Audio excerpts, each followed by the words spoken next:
to kick off with Billie Groom, and she is Upward Dogology, and she has brought Irie. And Irie is a rescue puppy, which is, I think, something you specialize in. Yes, well, actually dogs over 6 months. So he was adopted when he was around 18 months, and my client adopted him.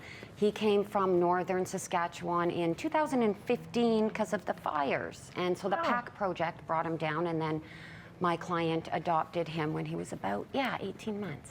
So obviously the client, I mean, Irie just fits right in here. The client calls you because we're having some behavioral issues. Well, that's interesting. He's like the guy at the party with the lampshade on his head. Okay. Totally. Irie. And then they adopted another dog, a second smaller, well, every dog's smaller than Irie almost, but a smaller dog from CC Rescue, which is also another great local rescue. Okay. And so that dog is more of the wallflower. So they wanted to make sure that the dynamics worked well and that both dogs could fit into their home and their life and their family life, and integrate the dogs in so that they could live their best lives. What a great set of parents. Yeah, they are. They're great. Yeah, good. They're awesome. So we brought you on today because I know that, I mean, I'm sort of watching the news and watching what's going on. I feel there's this real surge in adoption of all animals. Yeah. And you had contacted me quite a while ago. I really wanted to talk to you about that, and just, you know, for everyone listening and watching us, just, I really want to do it, but behavioral issues, they don't know what they're getting. And I was saying I adopted from the PAC project, and she has been a lifesaver. She has just brought so much into our lives. So I want to talk to you a little bit about the surge in adoptions. Just, it really is happening right now. It is, and it's great. It's great for rescue organizations.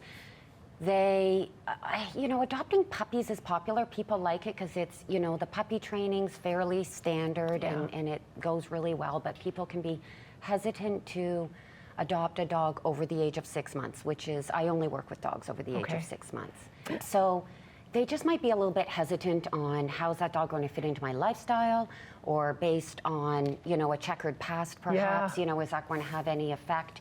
And really, they're awesome dogs. They can easily integrate into a new home for the most part, and that's what I do. Okay, for anyone watching, because I know that when we got our dog, they estimated her age at about 2 years based on maybe some puppy litters and stuff. Good for you. So if someone is watching and they're thinking, but my dog's 2.5 years old and we're having some issues, can they still come see you? Oh yeah. Okay. Oh yeah, that's exactly what I do. That would be a perfect, all the way up. Upward actually stands for urban people with adopted and rescued dogs, but the A could also be adolescent or adult. Okay. Aggressive, anxiety. It's sort of an all-encompassing for dogs over the age of 6 months. Okay, yeah. That's more the challenging stage, and sometimes the standard techniques, maybe they're perfect for puppies, they're great, but some people can struggle with the older dogs, and yeah, I think I would struggle with the puppy. Yeah, and some people do. The puppy stage is it can be challenging too. Okay, so for anyone looking, maybe thinking they're going to follow up with the PAC project or Humane Society, or anyone who's got older dogs, do you have any tips for bringing that dog home?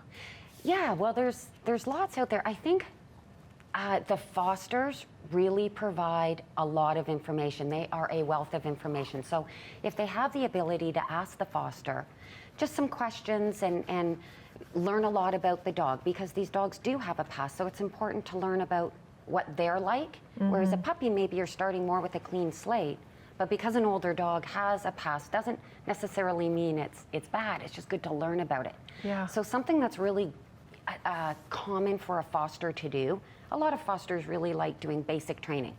So they'll add in basic commands to everyday activities like feeding, walking the dog, giving a treat, playtime, and they'll add in basic commands. And these commands can be transferred to the adopter. So if the adopter has a different schedule, walks at a different time, feeds at a different time, can be thinking, how am I going to include the dog and bond? Use those commands at that time, and then the dog thinks, wow, you're brilliant. I learned from the foster those words, and you know those words? And it's bonding, and the dog thinks, you know what? We got it going on here. It changes the perception of the dog, of the owner. Yeah. So it's just, people sort of think of commands as ticking the boxes, but they're actually a really good transferable skill that brings comfort to the dog. Yeah, good. Now, bringing a dog home right now might be super easy for some people, just because right now everyone's at home. I mean, I think our house is full right now, and the dog's getting a lot of attention. It's really wonderful. Any advice for, what happens when we all have to go back to work and the house empties out, and is the dog going to be lonely? And I wished I talked dog. Yeah, that is happening a little bit, and ironically the opposite is happening too, where people are home more, and those dogs that are used to being home alone all day are like, what are people doing here? I don't really need 10 walks in my day, or the kids are home. So it goes both ways. I get it on both sides, but I think trying to just incorporate exactly, keep some of the routines as much as you can, and just include the dog and use what the dog knows to incorporate into those changes. And that, I think dogs adapt a little bit better than people think. Yeah. But, I think a common solution or suggestion is to, try to leave. But I think dogs really, they understand. Yeah. Would you, I should ask this question. When we crate trained our dog, and when we left the house, she went into the crate, and at the first beginning, we left the crate open. She just went in and out. And then when, to bed, we called it, she went into bed. It was very good. If they're leaving for a short period of time, is it best to keep them in a crate? Or are you a sort of a not a, I don't want to talk about crates. No, it's no problem. I think you should do what the dog likes. So you should figure out what the dog likes, where's the dog's comfort level, and don't get so set in your mind about having specific rules. Learn a little bit. And sometimes I'll be working with a client and the dog, felt a comfort with the crate, and I certainly would never tell them not to use it. But as we, work with the dog and the anxiety decreases, sometimes the dog's just like, you know what, I don't need to go in the crate. I got this one, Mom. I'm on it, and so then they decide not to, and that's not something that we force. Yeah. Now, we have to wrap up right now, but Irie keeps pawing at you. Is he, what is Irie? Yes, Stay. Stay. What is he saying? Okay. He's saying, I like being patted. Come on. Let me stay. No. Okay. He's just being a funny boy. He just likes, he knows I'm going to pat him because I'm a sucker. So now, if anyone is wanting to get a hold of you or find more about you, how can they, do you have a website? Do you have social media? I do. On Facebook, Twitter, Instagram, and Clubhouse, it's Upward Dogology.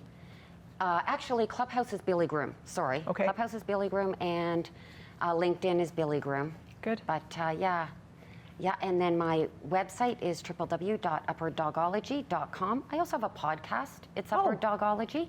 Good. And the podcast is on 13 sites, I think, so whatever is your favorite distribution site. Great. And then my book as well is on Amazon, and that's The Art of Urban People with Adopted and Rescued Dogs Methodology. Oh, well, thank you, Billie, for coming in. I think it's just so much. Such a perfect time right now where I think there is that surge in adoption, and if people are getting frustrated, they need to see you because dogs are lovely. Oh my gosh, lovely. So yes, thank you so much, yes, Lisa. Thank that you, was Billie. great. Thank you. Thank you, Irie. Yeah. You All were right. popular. Well, there we go. Billie Groom and Irie just talking about, the surge in adoptions and how maybe some quick tips on how you can adopt a dog. Billie specializes in over 6 months of age, and sometimes we're a little afraid to adopt a dog that's a little older. We don't know where they came from, but I would not be. I have one adopted from the PAC Project. Irie comes from the PAC Project, and we love our dogs. So there you go, brings joy to your life. Well, stay with us because next up, Brendan Miller is here, and we're going to talk about Ailes and Liger.